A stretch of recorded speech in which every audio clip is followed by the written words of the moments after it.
सदाशिवसमारम्भां शङ्कराचार्यमध्यमाम् अस्मदाचार्यपर्यन्तां वन्दे गुरुपरम्पराम्। ॐ सहना भवतु सहनौ भुनक्तु सह वीर्यङ्करवावहै तेजस्विनावधीतमस्तु मा विद्विषावहै। ॐ शान्ति शान्ति शान्तिः। प्रातर्वैदिककर्म तस्तत्तदनुसद्वेदान्तसच्चिन्तया पश्चाद्भारतमोक्षधर्मकथया वासिष्ठरामायणात् सायं भागवतार्थतत्त्वकथया रात्रौ निदिध्यासनात् कालो गच्छतु नः शरीरभरणं प्रारब्धकान्तार्पितम् अज्ञानं त्यज हे मनो मम सदा ब्रह्मात्मसद्भावनात् संकल्पानखिलानपि त्यज जगन्मिथ्यात्वसंभावनात् कामं साधन साधनाश्रम परिध्यानादजस्रं त्यज क्रोधं तु क्षमया सदा जहि बलात् लोभं तु सन्तोषतः जिह्वोपस्थसुखसभ्रमं त्यज मनः पर्यन्तदुःखे क्षणात् पारुष्यं मृदुभाषणात् त्यज वृथालापश्रमं मौनतः दुस्संगं त्यज साधुसंगमबलात् गर्वं तु भङ्गे क्षणात् निन्दा दुःख अनिन्द्य देव मुनिभिर्निन्दा कथा संस्कृतेः निद्रां सात्विक वस्तु सेवनतया स्वप्नं सदा जागरात् रोगान् जीर्णसिताशनात् दैन्यं महाधैर्यतः अर्थानर्थपरिग्रहं च वृथा संसर्गसन्त्यागतः स्त्रीवाञ्छां दोषदर्शनबलात् दुःखं सुखात्मेक्षणात्. So we saw up to the third verse, where in fact the last part of the third verse is very interesting, which is, one is the dussangam tyaja, give up bad company, you can say, by having satsanga or sadhu sangha, which is one of the most important things. In fact, that is why one has to go to a Gurukulam and live there and study Vedanta. That is because then you are amongst people who are of the same interest, correct? So whatever you learn in the classroom is only 1/4, it is said. The rest of the things are there only by interacting with others, talking about this, and even like over a period of time, of course, certain things will become clear. So like this, it is said that it is important that you are with like-minded people and you are able to discuss this topic outside the class also with such people and assimilate the teaching. So the satsanga or sadhu sangha is mainly, it is going to help you to assimilate the teaching and also to help you focus on the teaching rather than getting distracted by other pursuits, correct? Because people who are not interested, who are not mumukshus, they have their own agenda, their whatever pursuits, and they can distract you very easily. So that is why this satsanga is very important. Of course, garvam tu bhange kshanat. The other thing I said was pride. There can also be a spiritual snobbery. My Guruji used to call it spiritual snobbery. Those who start studying Vedanta suddenly think that they are somehow better than the other normal people, let us say. And you can have a certain pride in this. So that's again whatever you may accomplish, there are many other people who have accomplished more than you. This I always used to think, because in my own case, if you take, I was the first to clear the IIT entrance exam in my school, in the history of my school. And it was a big achievement, because in our whole area, let us say the pin code or whatever, it's a big area, many schools are there, only couple of us passed this exam in that year. I think there were only one person was there in some other school, and it was a big thing. You feel very proud of the achievement. But once you join the college, you see that there are thousands of others who have cleared that same exam and who are there, correct? So it's not a big deal. And during the ragging period, all your pride will come down. So there are seniors and there are people who have achieved more than you anyway. So don't have pride even in this, whatever. You have mumukshutvam, you pursue your interest, and you can always, that doesn't mean that you have to look down upon others or anything. Everybody will come to this pursuit eventually, I think. Everybody is really a mumukshu only. Only thing is they have not analyzed and understood that. So we don't have to feel superior nor inferior. In fact, both are a problem. There cannot be any superiority complex nor any inferiority complex. So everybody is there in a certain Ishvara Niyati. It is all Ishvara Srishti, and we can have empathy and compassion for our fellow beings. So that's how we have to take it. And also, just because you have become spiritual and you may have accomplished certain things also, that doesn't mean that everybody is going to respect you. So there will always be people who will criticize you. The criticism may be unfair also, okay? It may not be fair criticism. So there can be ninda. Okay, even Krishna had to face ninda from Shishupala. Of course, Krishna had given a limit that he will only bear it for 100 times. And after that, he just beheaded, beheaded Shishupala, I think. So anyway, that because he was a Kshatriya and a king and all that. But you are being a mumukshu, you also have to have titiksha, correct? So titiksha means what? Your ability to bear the forbearance or even accommodate all kinds of people. Those who criticize also you should be able to accommodate. Those who praise also you have to be able to accommodate. You cannot, that also you should not let get it to you. Okay. Both are a problem. So maintain a certain equanimity in both praise and criticism. That is very important. Even as a sadhaka. Okay. So to maintain that, so that you don't lose your focus. Otherwise, by all these things, you can become preoccupied with others' criticism or praise and all that, or you start expecting that everybody should praise you. That always becomes a problem.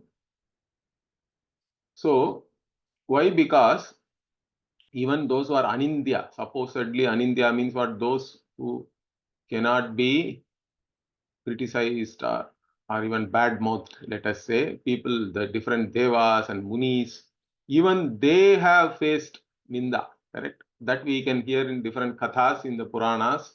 Like I said, even Krishna had to face ninda, and even in modern times also, even you take great saints like Ramana, all these people also have faced ninda. So if they can face criticism and all these things, what about me? That's fine. So you should be able to face it, and you don't have to complain, develop a certain complaining nature about it, correct? So sahanam sarva dukkhanam apratikara purvakam, like that it is said with reference to titiksha. The apratikara purvakam is the important thing. See, bearing different dukkha, in this case ninda, etc. But if you develop a hatred for the person who is criticizing you, or you keep complaining about that person also, it's a problem. That is the apratikara purvakam, means what? Without any pratikara, without any dvesha or anything rising in you or complaint about that, you should be able to bear it or accept whatever the other person is doing. It is all part of Ishvara's order. Only if you look at it that way, you can bear it or accept it, correct? Everything you have to go back to the order. For us, everything is Ishvara's order. In that order, there is the law of karma also is there, and your own karma is there. So whatever you are facing, whether it is praise or criticism, also is in order. It is all your own karma. So just you should be able to accept it as it is. So that is the one step you have to further see. Even if somebody is behaving in certain manner, it may not be proper. Even that improper behavior, you should be able to accept it by looking at it as all everything is in order only. It is all Ishvara's order. So that then only you can develop that apratikara purvakam, as it is said, without any opposition to that or complaint or hatred and all that. Chinta vilaparahitam also it is said there. Okay. So sahanam sarva dukkhanam apratikara purvakam chinta vilaparahitam satitiksha nigadhyate. So chinta and vilapa. Chinta means worry. Vilapam means you can say you are basically complaining about it, correct? So without any complaints, without any worries, without any opposing feelings, correct? You are able to accept things, whatever it may be.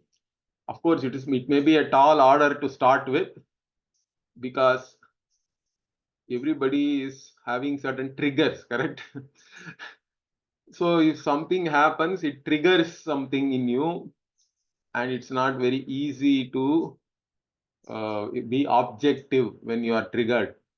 So that's why it is important for you to analyze your own self as an individual. See what are all your trigger points. Some of them are subconscious also. You may not even remember, but you have to work on that and develop a certain objectivity towards your own reaction. Once you are objective to that, then at least initially you can, what we call dhamma, correct? The dhamma part is what, even though your reaction is there, you are not expressing it inappropriately. So one needs to learn to react appropriately, even though certain reaction is there mentally and emotionally, reaction is triggered, but your behavior is still within bounds, limits and all that. That is the bahyendriya nigraha, we call it, correct? At least the bahyendriya, the external organs, whatever the organs of action, etc. You don't go and slap somebody or you don't shout at somebody. You express, even you may get angry or whatever. You express it in a proper manner. Then the next part is the shama. Shama is when you don't get any reaction only. But that you have to work on that, correct? But even for that, you have to be objective. And once you become objective, it is no more a reaction, correct? Basically, you are only acting, and you can still act in a situation. That is the thing. It's not that if somebody is abusing you, you have to sit there and receive everything. You can draw your boundaries. You can ask the other person to stop it, or you can get and leave that place, whatever.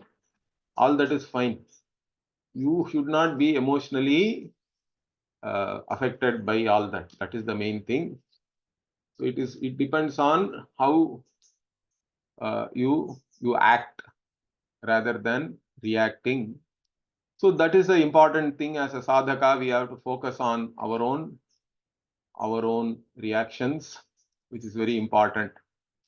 So anyway, so even if somebody is criticizing you or acting in a funny manner, you should be able to take it.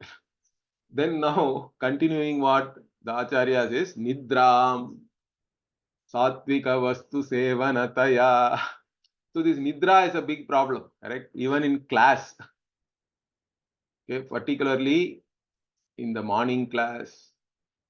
In fact, even the meditation during our course, we used to have meditation class at 6:30 in the morning, and some people will be snoring in the meditation class because we all used to get up at 4:30 a.m. in the morning, and we don't know when somebody slept at night. And whatever we did, our Nityakarma temple, we used to go at 5 o'clock in the morning, and then come for the 6:30 meditation, and you sit and relax, and then it's natural to get into sleep, correct? It's very easy. Or even in other classes, Vedanta class also can be very difficult sometimes. Okay. So you should not sleep in the class. During Shravanam, you should not sleep. You should be able to be awake. Not only awake, you should be alert. Okay. Awake and alert is very important. So how do we do that? Again, to maintain a certain alertness, let us say, the food you eat is first very important. What you eat can either make you tamasic, rajasic, or sattvic. So as a mumukshu, as a jijnasu, we should have a certain discipline with reference to what we eat and how much we eat also. So if you eat a lot, certain things, then it can be very sleep inducing. I find if I eat pongal in the morning, it is very difficult. There is one breakfast in Tamil Nadu called pongal. This pongal is a very heavy breakfast. Pongal vadai you have, and it can induce sleep. In fact, particularly if you are driving in the morning, I don't take any pongal. Okay. If you are sitting back in the car, you can take pongal and go to sleep. But not while you are driving the car. You have to be alert like that. So what you eat, how much you eat, whether it is filling, it is always better to leave one portion of your stomach empty. In fact, that is said even in Ayurveda, correct?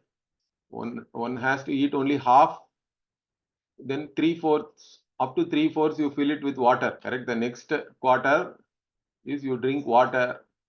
So half the stomach you eat, 1/4 you drink water, then 1/4 you leave empty. That's how your stomach has to be. And then once you are used to this, don't eat fully. Some people eat up to this point, up to the throat, don't eat. You eat like that, then it becomes a problem. In fact, after a certain age, it is said that you don't eat the food. Food only is eating you. Okay, food will start eating you after the age of 32. It is said that you don't eat the food anymore. Food starts eating you. You get all sorts of things, diabetes, hypertension, and all that. Uh, so how much we eat, what we eat, all these things are important, and therefore the nidram one has to, or in fact, it is even better if you have to keep awake, let us say like Shivaratri and all that, then do upasana. Let us say you have to do, so you have to be engaged in some activity, correct? Some japa, some bhajana, whatever. And also upavasa. Don't eat at all. That's better. It is difficult to be not alert with empty stomach or go to sleep in an empty stomach. So upavasa also you do, and then you can be awake. There is a Vaikunta, two nights in the year. Normally, even as children, we used to be awake in those days. One was Vaikunta Ekadashi, but Vaikunta Ekadashi, we used to be mostly playing this Paramapadam and all that. Okay. And Then during Shivaratri, of course, we used to go to, or even Vaikuntha Ekadashi also, we used to go to many temples also at night. During Shivaratri also, we used to go to different temples and see the puja there up to 3 a.m. in the morning. So like this, of course, you can go and do something, or at least if you are sitting in one place and doing japa or some bhajan and all that, it's better that you do upavasa and don't eat or eat very little. Okay. That way you can maintain a certain alertness when you want to be awake, even at night. So eat sattvika food. And what is sattvika food? Also it is given in the Gita, correct? If you go to the, I think Bhagavan in the 17th chapter of the Gita is talking about all this sattvika food, rajasa food and all that. Okay. So this sattvika food, one has to eat. And of course, if you don't get any sattvika food, it is better you don't eat only. Okay. So it is, like I said, do some upavasa. That way it is better. So aharaha is very, very, ahara in fact means normally we take it as food, correct? But actually ahriyate, that which you consume is called ahara, and it can be also things which you consume through other sense organs, not necessarily through your mouth and taste buds. So ahara can be generally even any sense object can be going after or whatever, taking in the sense object itself can be called ahara in some context. But generally ahara is the food which you consume, and that is again, like I said, in the Gita only Bhagavan talks about 3 types of ahara, and it's divided into sattva, rajas and tamas. And the sattva ahara, what he says in the Gita, I think 17th chapter, you can go and check. So there is a verse, ayus sattva bala rogya sukha priti vivardhanaha rasya snigdha sthira hridya ahara sattvika priyaha. So there are ahara, the food which actually vivardhanaha means what? Which increases your ayus, your life itself, correct? Lifespan, and which increases the sattva guna in you, and strength, bala, arogya, and gives you a feeling of well-being in general, correct? Sukha priti vivardhanaha, like this Bhagavan says, that which is tasty, and snigdhaha means sticky. Like this, he is giving certain characteristics of food. Of course, what is considered sattvika food again can vary from place to place. So you can go with your deshachara, that is always allowed in our dharma. So you have to go with whatever is your deshachara, like I said, whatever is prevalent in your region, whatever is considered sattvika food in your region, and whatever you are used to. So South Indians have a certain preference, North Indians, East Indians may have a different preference and all that. So there are, you have to go in that, I think, largely, but avoid certain things like, so very highly spicy food, all these things you can avoid, oily food. So khatvam lalavanatyushna tikshna ruksha vidahinaha ahara rajasasyeshtaha dukkha shokamaya pradaha, like that. The I think the rajasa food is talked about like that. So which is like ushna and all that, hot food, hot in both sense, I think, very hot temperature wise and hot spicy hot also. Avoid all this. and too salty, etc. So, and also generally tamasa food means all kind of putrid and pungent food and all that is called tamasa. Not very tasty also, but some people have preference for that. So all that, of course, one should not take. So you stick to sattvika food, and again it will help you to be awake and alert also. Nidram tyaja. So the tyaja we have to supply here, I think. Nidram sattvika vastu sevanataya tyaja. Because in this verse, I don't see any tyaja. So tyaja we have to take from previous verse only. Anuvritti we have to take. So nidram sattvika vastu sevanataya tyaja. Then what? Swapnam sada jagarat. Swapnam tyaja. Give up dreaming, daydreaming, you can say, or some fantasizing. Some people have this thing that they are fantasizing about always something, and they are living in that. That is it is called Jiva Srishti also. Pujya Swamiji used to say it's all subjectivity, correct? So people are living in their own subjective worlds, means there is no objectivity, and more subjectivity is there, it is a problem. You are living in your own fantasy world and you become disconnected from reality, means reality will anyway knock you finally. Okay, you cannot be always be in your fantasy world. You have to reckon with the reality, and then it becomes a problem for such people. So don't be just daydreaming. You have to be alert to that also. Of course, the nature of the mind is to flow and go here and there, but you have to be alert and be focused on whatever you have come, correct? Sometimes people come to Gurukulam, but they are not focused on the studies itself. They are doing all other things even after coming to the Gurukulam. That also can be a problem. You should be clear about why you have come to the Gurukulam.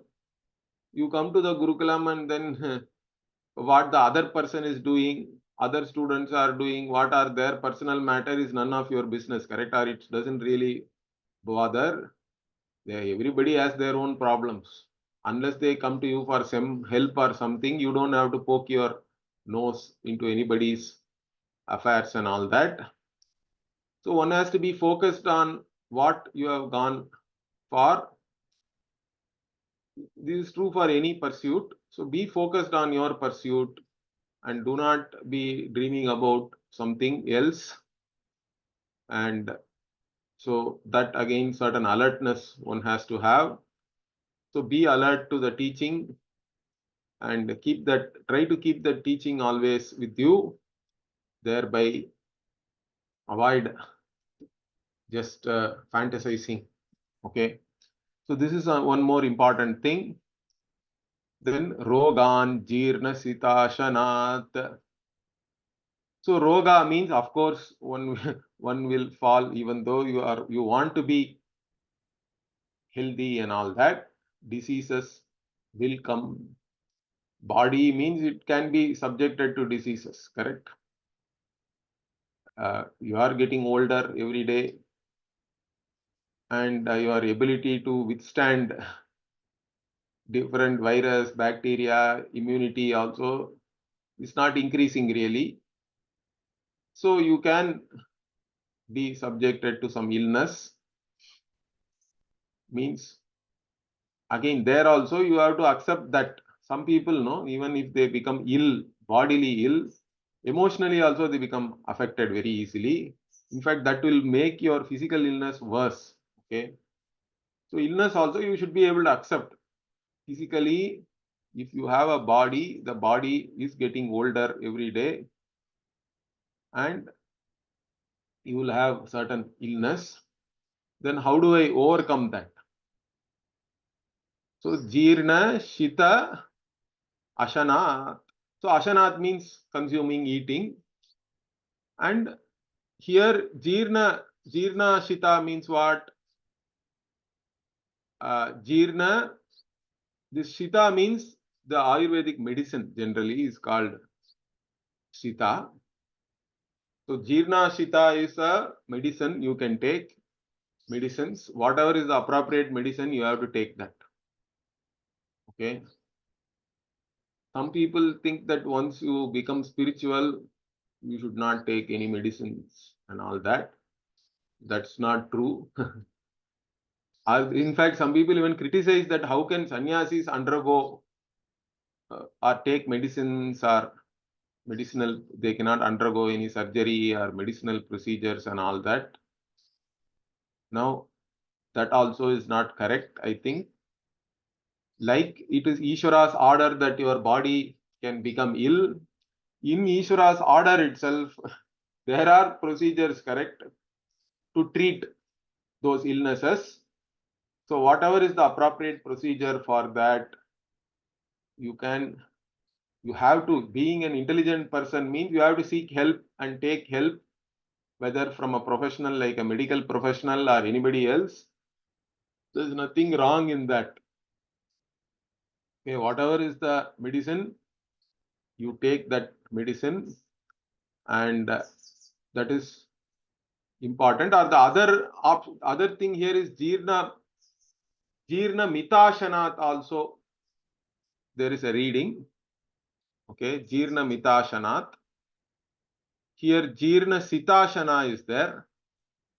Jirna Mitashana means you can say it is as well cooked food or like that. So you eat proper food, already Satvika food we said, but food which you can digest very easily, like that if you eat, means you can even avoid getting illness.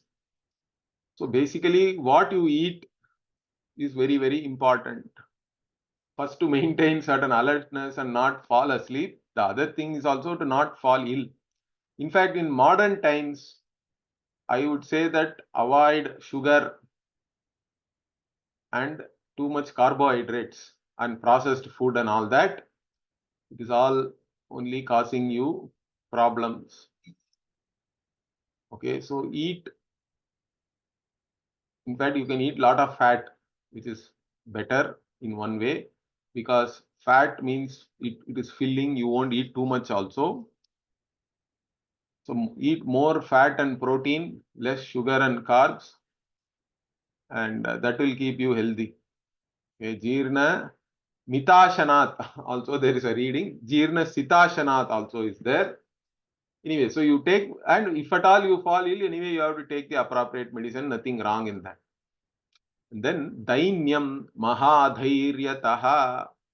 The other thing is a certain feeling of weakness. So this is very much there, I see. One problem in this Jnana Marga itself, or even in general, the pursuit of moksha, is that somehow you place your gurus and saints and all of them in a pedestal, which is fine. We have to place them in a pedestal and worship. Nothing wrong in that. In fact, it is one of the greatest help that you have Guru Bhakti, and Guru only is going to take you across this ocean of samsara. You have to hold on to your Guru, but that doesn't mean that you cannot achieve whatever they have achieved. Understand that. So some people place our gurus and all of them and then say that they are all great and I cannot be like that, because somehow you feel that you are not worthy of such knowledge or such conduct or whatever it is. Whatever they have achieved, I cannot achieve. That is not the right attitude towards your gurus and other saints and all of them. In fact, you should read their biographies. They also started as normal people, correct? And they achieved greatness, means you have to actually take inspiration from that. You can also be like that. There's nothing is stopping you. Only you are thinking that I cannot be like that is stopping you. So uddhared atmanatmanam natmanam avasadayet, like that Bhagavan also says, correct, in the Gita. Atmaiva hyatmano bandhuhu atmaiva ripuratmanaha. So you have to inspire yourself and rise up. That is there with you only. In that case, it becomes your friend. Your own mind, body, mind, sense complex can become a friend, or you can develop some complex with reference to you and think that I am lowly. See, Vinaya is important, but Vinaya does not mean certain Dainyam. See, Dainya is different from Vinaya. See, you should be humble, which is correct. But humility should not mean that you have an inferiority complex or anything and thinking like I cannot be like my guru or I cannot gain this knowledge. It is all a great accomplishment. Where am I? Where are they? And all that. That's not the point. For in fact, even the Sthita Prajna Lakshana, which is talked about in the Gita in the second chapter, what is said there is that whatever is the Siddha, correct? All the Lakshanas are characteristics of the wise person. For a sadhaka, it is all sadhya, correct? It is to be accomplished. Whatever they have accomplished, all that you have to accomplish, you can accomplish. That is the whole point of this pursuit, correct? So don't think that how can I achieve all this and all that. You have to achieve, in fact. So in the name of humility, don't develop weakness like this.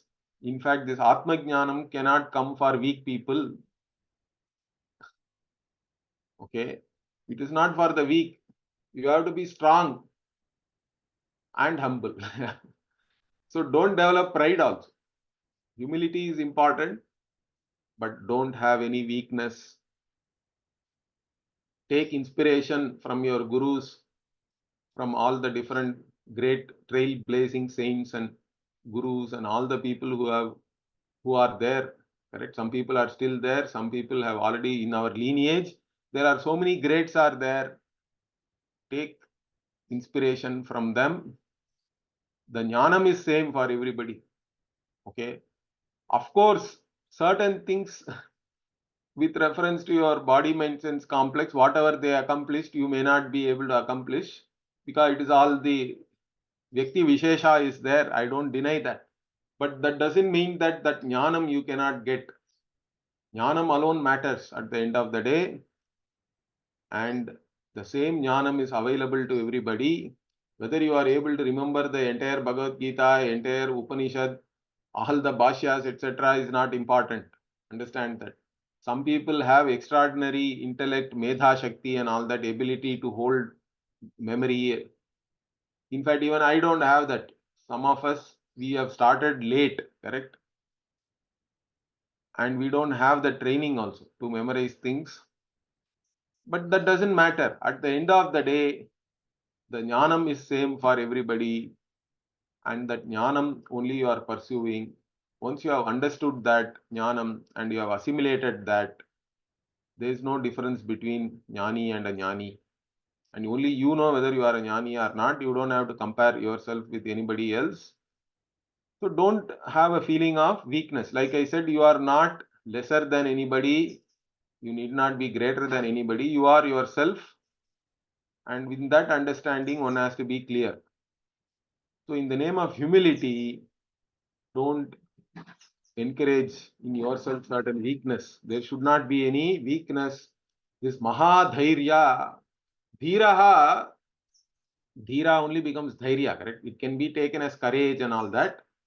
Or also the Dhira Purusha means one who has discrimination, one who has discriminatory knowledge is the Dhira. So here Dhairyataha can be taken like that also. Okay. So you have a certain Dhairya, the discrimination is there and understanding is there. Therefore, you do not feel weak at all. Knowledge itself is power, correct? So once you have this knowledge, then you can do anything. Or you don't have to do anything. Having that knowledge alone is good enough. You don't have to achieve anything other than that. So that is very important.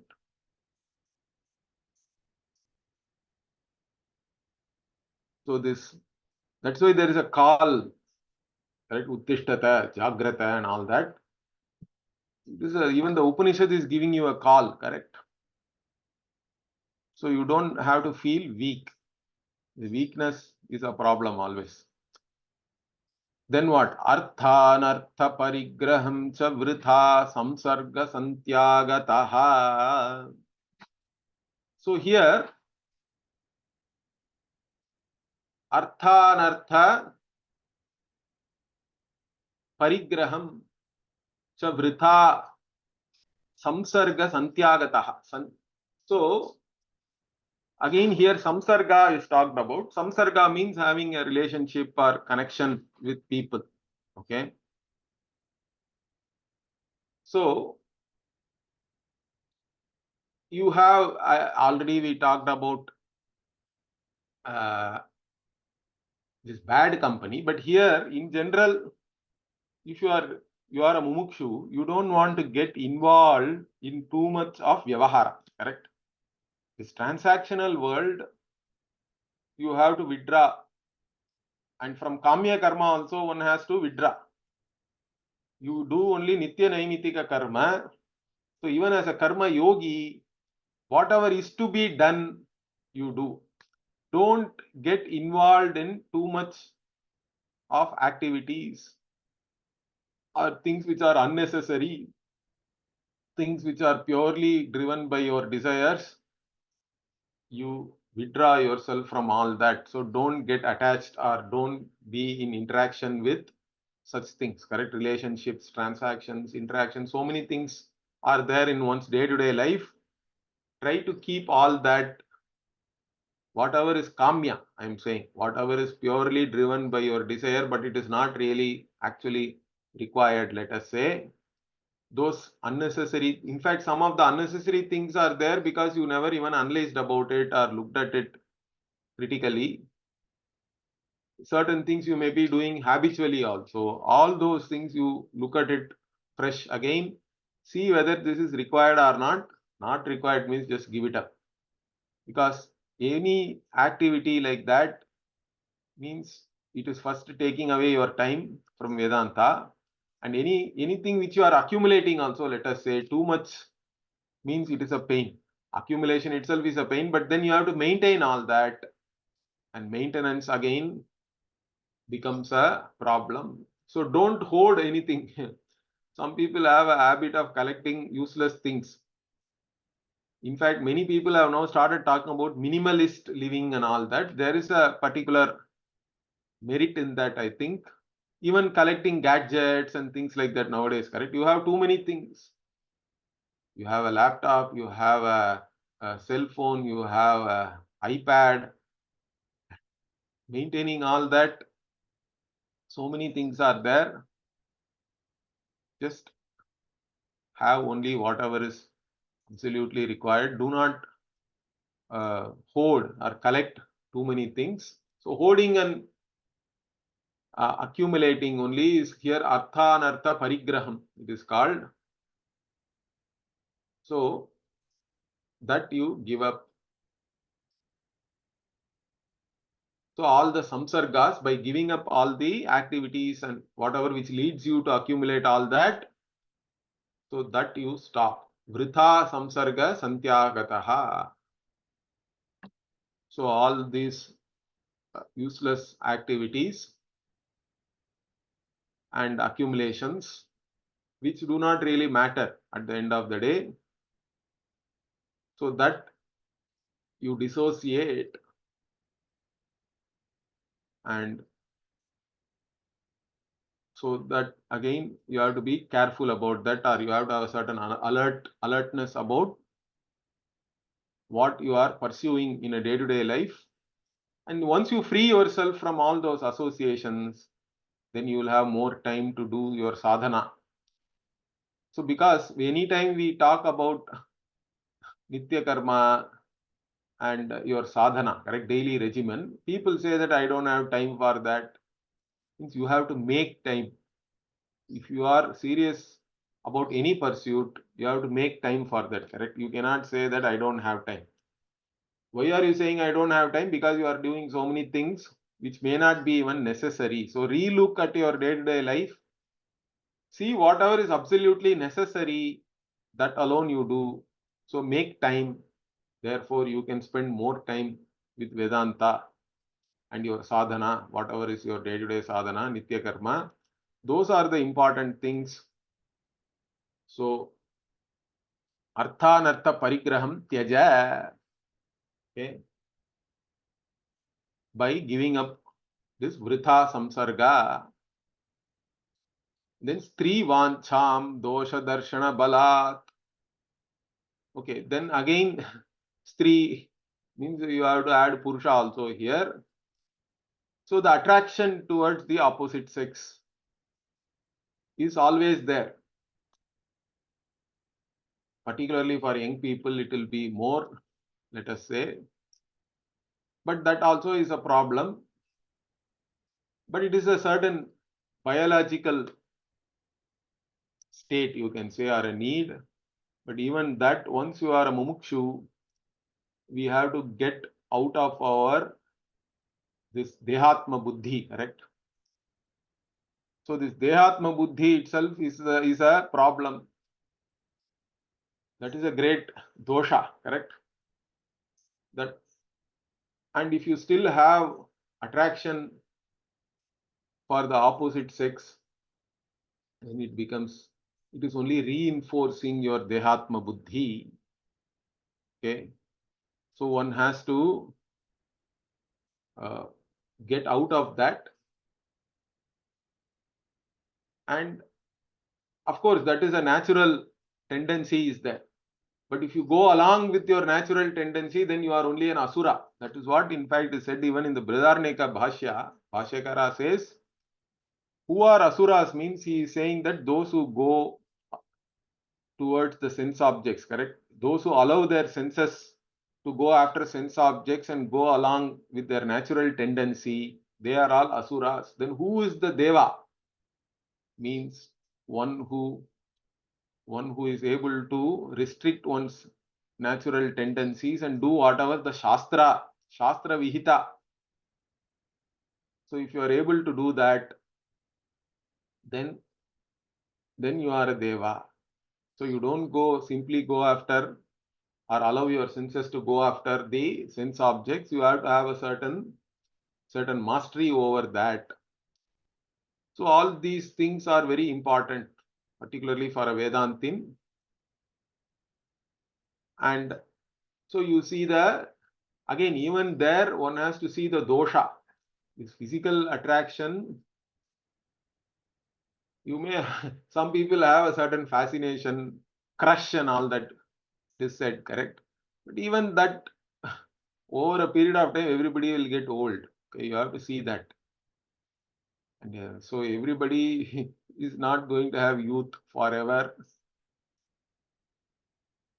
And even sometimes all this attraction is due to your own projection about somebody.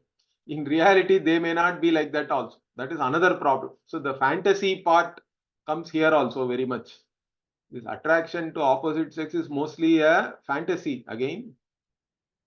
And the fantasy may not be the same in reality. So that also one has to be clear. So looking at all these things, so that is the dosha darshana, as I said.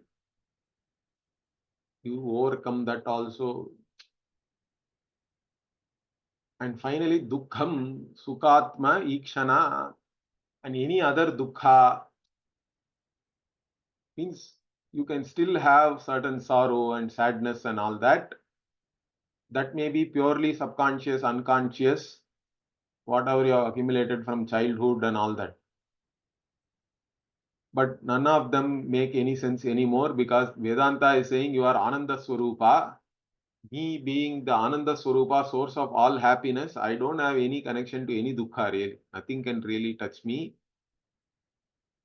So by contemplating on that, in fact, the Vedantic truth is what? Whatever I know is not I. And if you, so the Vedantic logic, like my Guruji used to say, is what? Do you know you are suffering? Means if you say yes, then you are not the sufferer. The normal logic is, do you know you are suffering, means you are the sufferer, correct? But Vedantic logic is, if you know you are suffering, you are not the sufferer, you are only the knower of the suffering. Suffering is not for you. Suffering, may physical suffering and all may be there for the body. Even emotional suffering is only a state of mind, it has got nothing to do with you. You are the Ananda Swarupa, okay, who is lighting up both suffering and whatever pleasant experiences and all that. So one should be able to dissociate oneself from all suffering. In fact, that's what is said in the Gita also, correct? Bhagavan gives a beautiful definition for yoga. It is a viparita definition, in fact. He says, Tam vidya dukkha sanyoga viyogam yoga samyitam. He says, by knowing that you are dissociating yourself from dukkha, that is called yoga, he says. By knowing this Atma Swarupa, Tam Vidyat, Dukkha Sanyoga Viyogam, means your association with dukkha is dissociated. It comes to an end. You are no more associating yourself with any dukkha, because all dukkha is only, it has its locus only on the body mind sense complex, correct? And you are not the body mind sense complex. It has no association with you really. You are the always the Ananda Swarupa only. Sachidananda is your Swarupa. Vijnanam Anandam Brahma, Upanishad says. Satyam Jnanam Anandam Brahma, that is your Swarupa. And that being the case, correct? And you are the only thing which is unconditionally loved by you always. Okay, Atmanastu Kamaya Sarvam Priyam Bhavati. So, recollecting all these teachings, you are able to understand that any dukkha has no basis, in fact, in me. In fact, all worrying, all suffering and all is not really worth it. That's why the teaching, Bhagavan starts the teaching in Gita like that, correct? He says, you are worrying for things which should not be worried about. Ashocyan anvashochastvam, like that. And many people justify that also. Prajnavadamscha bhashase. So you justify, sometimes you, in your own thinking, you have a justification for that also. In fact, no worry, no dukkha has any justification. As a Vedantic student for you, there is no justification for any kind of dukkha. Understand that however big or justified it may be from the views of others and society and all that, for the Vedantic student, you are Ananda Swarupa. Means there is no justification for any dukkha. So that's why Bhagavan, finally the teaching ends also like that, correct? Sarva dharman parityajya mamekam sharanam vraja aham tva sarva papebhyaha mokshayishyami ma shucha. Ma shucha is the teaching again. Ashocyan anvashochastvam, it starts. Ma shucha is the end of the teaching. Entire Gita also is about this only. Entire Vedanta Shastra is about overcoming dukkha, correct? Atmavit tarati shokam. That is the jnana phala. So this jnana phalam is that you should overcome all dukkha and it has to be there for you. In fact, that is the one of the things which you can know yourself, whether you are feeling any dukkha or not, that only you will know. And that dukkha cannot be there for a jnani at all, because you don't, all dukkha is only associated with the body mind sense complex.